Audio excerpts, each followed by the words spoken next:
My name is Mike Manasco. I'm the head football coach at Miami Palmetto Senior High School. With the help and leadership of my assistant coach Bobby Vernon, we put together a series of tackling videos that are dedicated to player safety, keeping the head out of tackling. These are drills that can be used year-round. We at Palmetto absolutely love football here. Our youth programs are very, very important to us. We'd like you to use these techniques to continue your role as a youth coach in getting these kids safe and equipped and ready for high school football. If you have any questions, please contact me. My email is above. Thank you.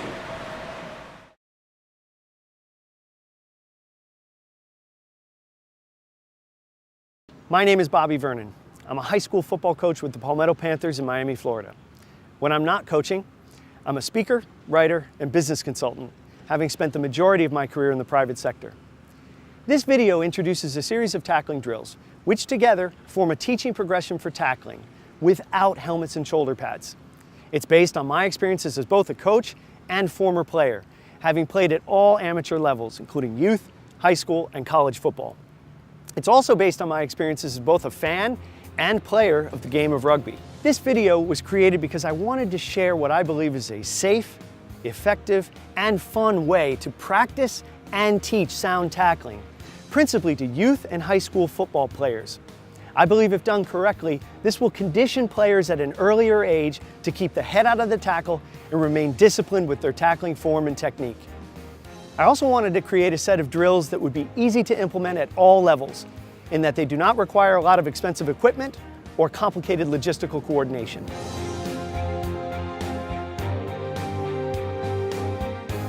These drills and tackling techniques combine elements of traditional form tackling and rugby-style tackling techniques adapted for American football.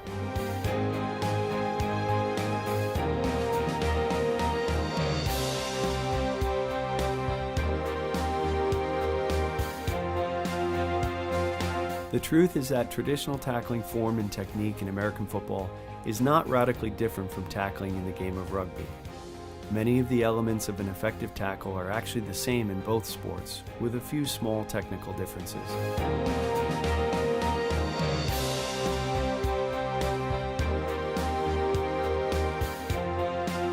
The principal advantage I see in introducing rugby tackling concepts to American football is the fact that rugby tackles are practiced, drilled, and executed without helmets and shoulder pads, which forces and conditions the players to consistently keep their heads out of the tackle and always remain disciplined with their tackling form and technique.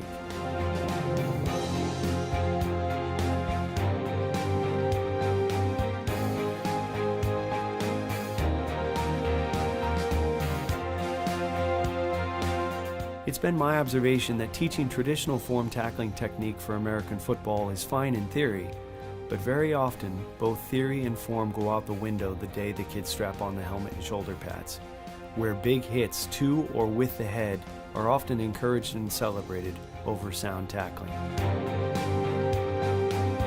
It's clear to me that one of the best ways to teach sound tackling and to condition players to keep their heads out of the tackle is to actually drill and practice live shoulder tackling, just like rugby players.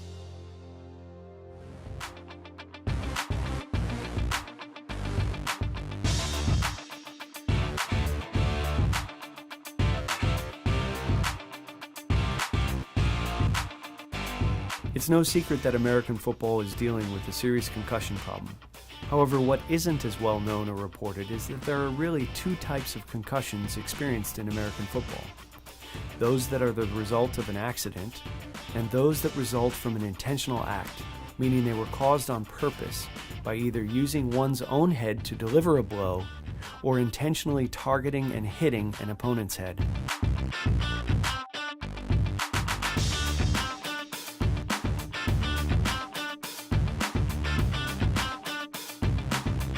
Accidental concussions are going to happen from time to time in active sports, including rugby, basketball, cycling, baseball, and others. But unlike in football, concussions in these sports are always the result of an accident. Cyclers do not intentionally fall and bang their heads on the pavement. And likewise, basketball and baseball players don't hit themselves in the head on purpose. While it is important that we continue to study concussions and become better at treating them, eliminating all concussions from sports, or life for that matter, is realistically impossible. Eliminating intentionally caused concussions in football, however, is not only possible, but I believe necessary if we hope the sport maintains its status as America's game. Big hits to or with the head, which are often celebrated on YouTube, must be replaced with better, sounder tackling, which can be just as physical.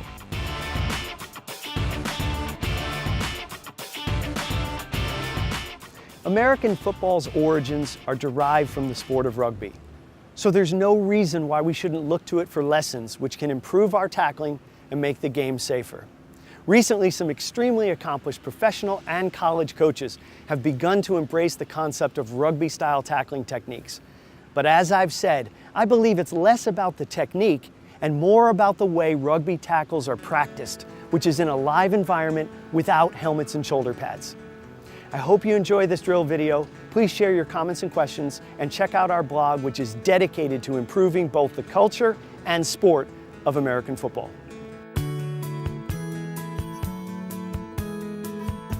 Run and Buzz is the first drill of our teaching progression, in which we are working exclusively on the approach.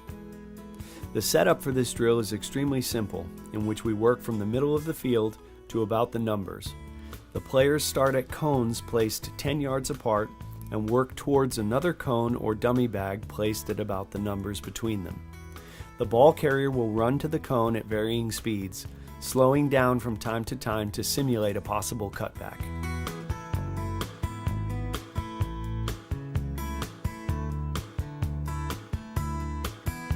We start the defender in a leveraged position, meaning an inside shade to the ball carrier. And in this drill, we are working on three principal concepts. First, the player should maintain his leveraged position on the ball carrier all the way to the cone. As the ball carrier slows down to potentially cut back, the defender buzzes his feet to slow down and maintain his shade or leverage.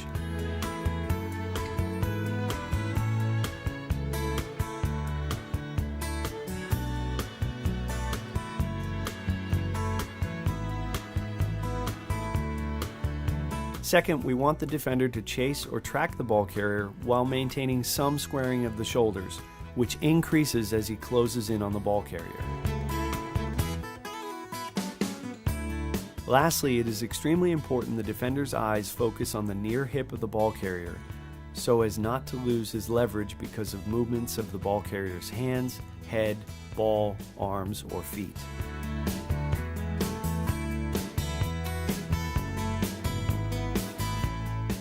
I am a huge advocate of flag football for many reasons, but for young players learning to tackle, playing flag football forces players to focus on the hip of the ball carrier because that's where the flags are worn.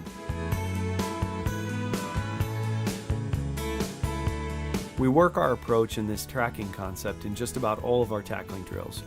We believe the approach is an extremely important and often under-drilled aspect of sound tackling.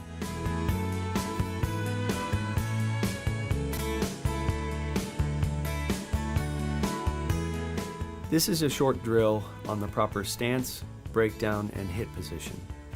Our players are taught to keep their head up, sink their hips, bend their knees, and to maintain a slight arch in the back with their hands ready. We drill this hit position by simply fitting to a teammate in which the ball carrier steps one way or the other, while the defender steps to the ball carrier with his near foot while maintaining his form. We emphasize a power step towards the target, arms cocked, back arched, and head up. We also want to get the foot with our power step as near to the ball carrier as possible to avoid having to leave our feet to make the tackle.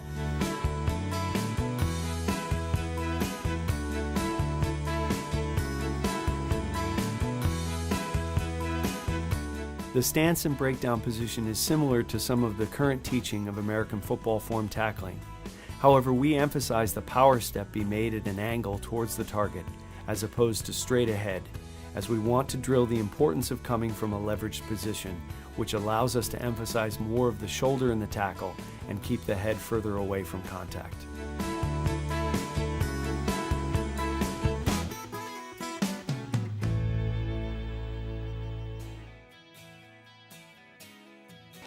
So the second drill in our teaching progression is what we call hip, rip, and wrap. It's another two-part drill like the run, buzz, and breakdown. Only here we move from the contact point to the follow through. Okay, we're borrowing a lot of the same elements that are taught in traditional form tackling, some of the stuff that USA football is doing. We're not really rewriting the book here. However, there are a few subtle differences in technique and form that we teach. In the first part of the drill, the players are on their knees, but their upper body is in the proper hip position. The tops of their feet should be flat on the ground so as to force the players to use their hips and not their toes. The players will then explode up using only their hips and arms and land on the bag. It is important the players keep their eyes up and an arched back, which will ensure the head is not dropped.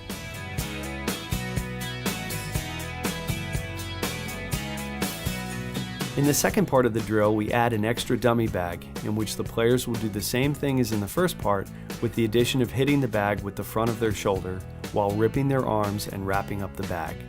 The hands should come together to squeeze the bag and their head should be up but to the side.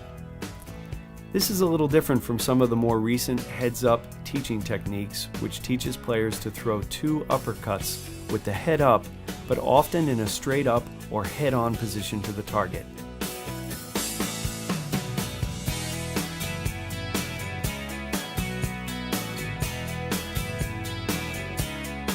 In our next drill video, we will put the concepts from the first 3 drills together and move from tackling dummy bags to real teammates.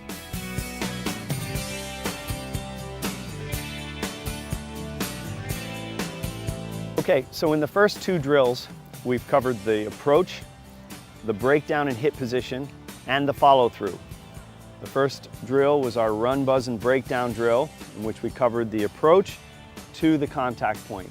And then in our hip, rip, and wrap drill, we went contact point through follow through, okay? At this point, we're ready to begin getting our players accustomed to tackling live players without helmets and shoulder pads.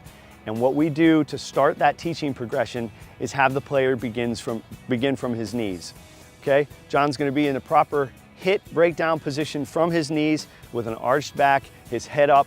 We're gonna have a player stand in front of him, and John is then gonna basically tackle that player, ripping his arms and wrapping up the opponent with enough hip drive to bring the player down. Again, this is the first progression of getting our players accustomed to tackling without helmets and shoulder pads of live players.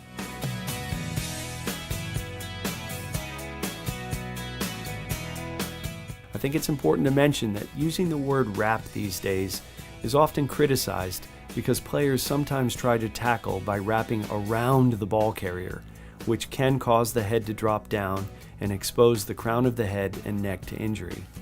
We do not teach the idea of wrapping around, but we do want our players to wrap up and squeeze the ball carrier with the head to the side and out of the tackle altogether. I prefer teaching and working to get more of the shoulder into the tackle in a leveraged fashion, like rugby players, as opposed to some of the current football tackling theory, which teaches the double uppercut concept, which can force more of a head-on form tackle, leading with the chest. As you can see, we perform this drill from both sides, working both the left and right shoulder tackles. It is best to have players of similar size matched up for this drill, given that they are working from their knees. In subsequent drill videos, as we move through the teaching progression, you will see that our shoulder tackles may be low, high, or have a roll element for the takedown. For the purposes of this drill series, we will sometimes refer to these types of tackles as panther tackles, as we are the Miami Palmetto Panthers. But to reiterate, they are simply shoulder tackles made from a leveraged position, which may be low, high, or have a roll element to them. In our next drill, we will work against full-size dummy bags to practice our targeting, which is always away from the head.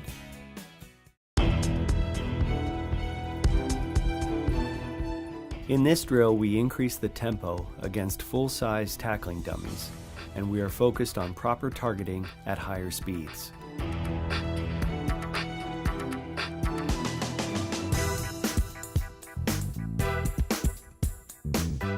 We want to hit the dummy bag with our shoulder, and the head should be up and to the side. We are looking for strict shoulder placement in the target area.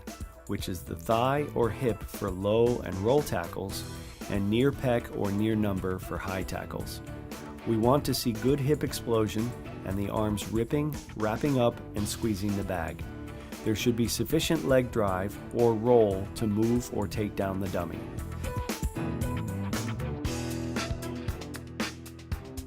Players can start from a standing 2-point or down in a 3-point stance based on the position they play.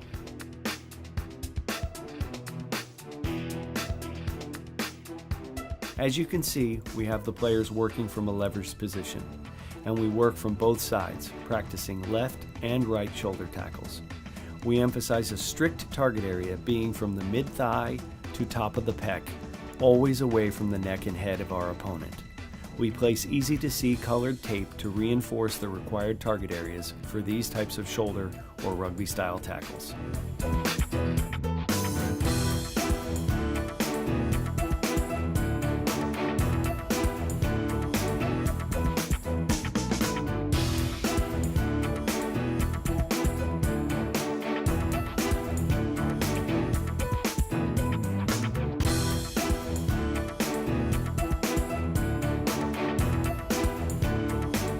As you can see, the players are now working on their roll tackles, in which they roll instead of driving their legs to take down the dummy.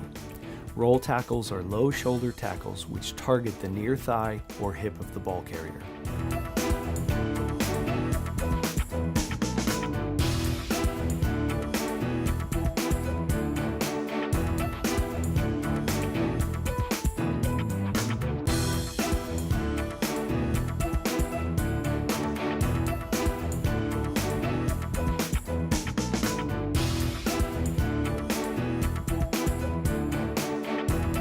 Now that we've drilled and reinforced a strict target area, we are ready to move the progression to live tackling without helmets and shoulder pads.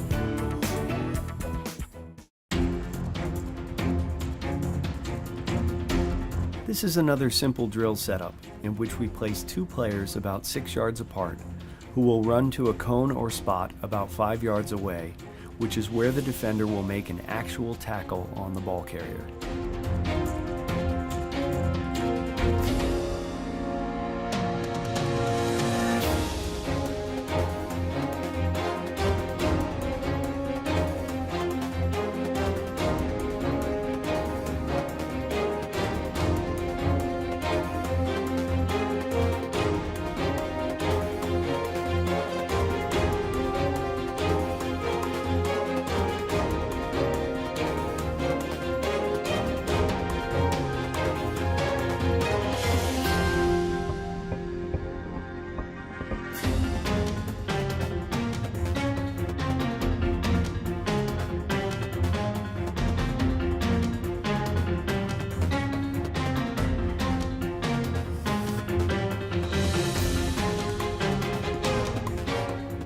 We work both sides to drill left and right shoulder tackles, and we can increase distances if we want to work more of the approach and tracking element. For smaller kids, less than 100 pounds, speeds can be increased to 3/4. And for larger players, say over 200 pounds, we believe 1/4 to half speed is best.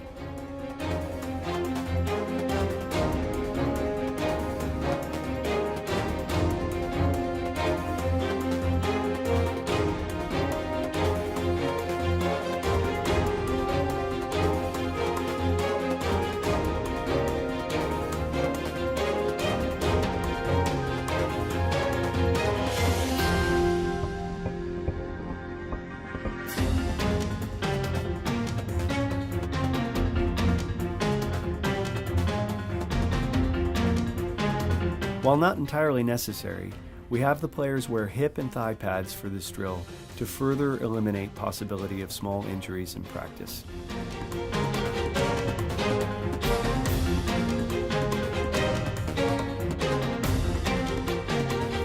In our next drill, we will increase distances and add a cutback element as we continue to practice, drill, and condition our players to keep their heads out of the tackle by executing live tackles on moving players without helmets or shoulder pads.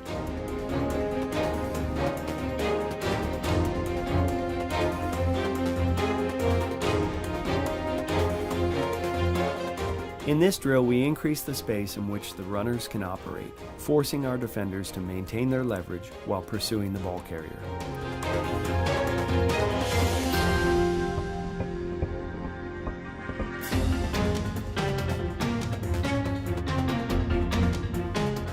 We work this drill mostly from the numbers to the sideline and simulate a ball carrier trying to get vertical and cutting back against our pursuit.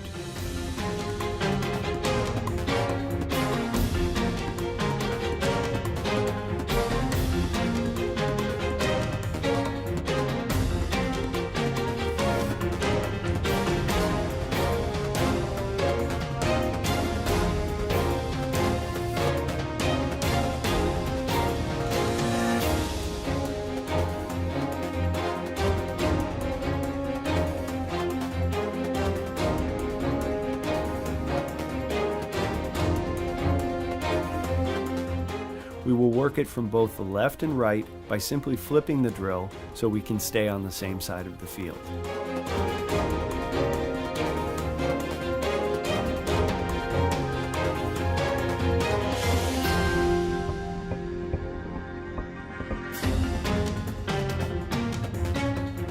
As I've said throughout this drill series and teaching progression, I believe the principal benefit of rugby-style tackling is the fact that it is practiced and played in a live environment without helmets and shoulder pads, which forces players to keep the head out of the tackle and remain disciplined in their tackling form and technique.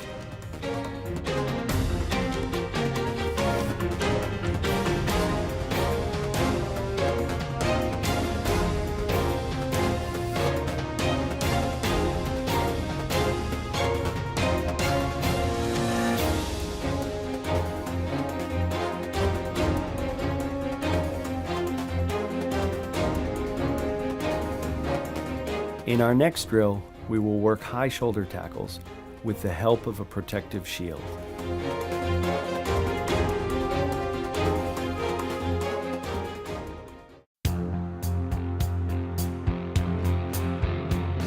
This drill setup is similar to the live low Panther tackling drill, with the only difference being that the ball carrier will use a protective shield or wear a vest, and we do not bring the player to the ground.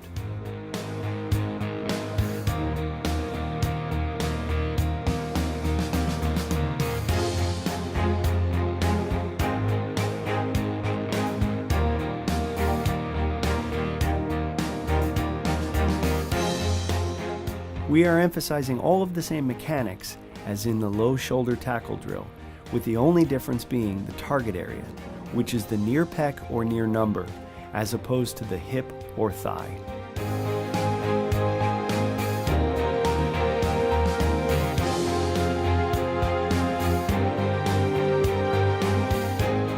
We place two players about 6 yards apart initially, in which they will drill high shoulder tackles at about half speed. We work both sides and can increase distances if we want to work more of the approach and tracking element. We emphasize the eyes on near number or near pec, maintaining leverage, shoulder to the target, head on near side, eyes up, arms rip and wrap, and good leg drive.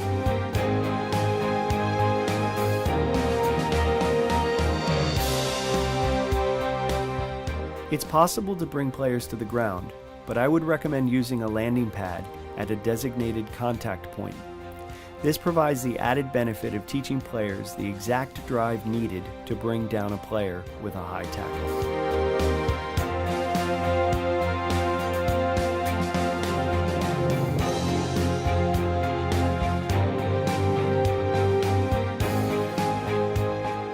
In our next and final drill, we will work full-speed Panther tackles of all types, low, high, and roll tackles, against tackling dummies and set up game-type simulations where possible.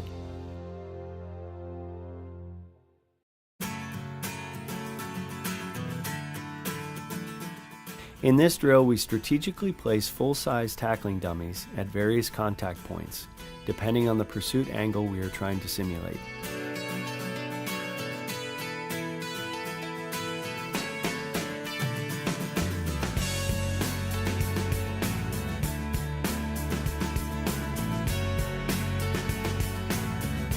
For linebackers and defensive ends, for example, the distances may be shorter, and for defensive backs, the distances perhaps may be greater.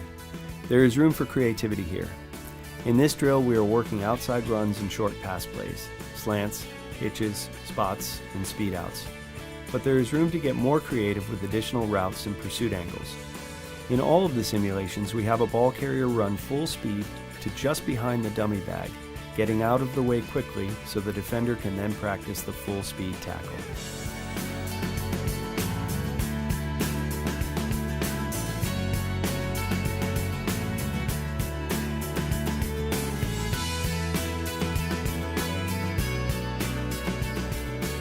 This concludes the drill series and teaching progression focused on tackling without helmets and shoulder pads.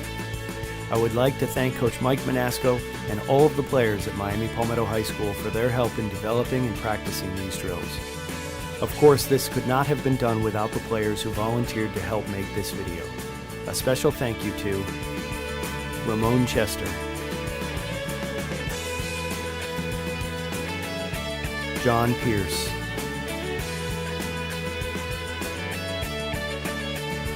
Christian Pierre-Louis, CP, Daniel Walker, DJ, and Daryl Scott.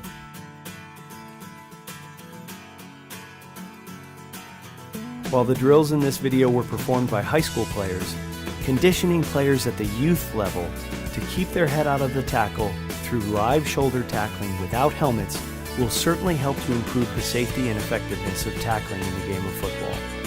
I hope you've enjoyed this drill video. Please share your thoughts and comments and check out our blog dedicated to improving the sport and culture of amateur football by making it safer, less professional, and more fun.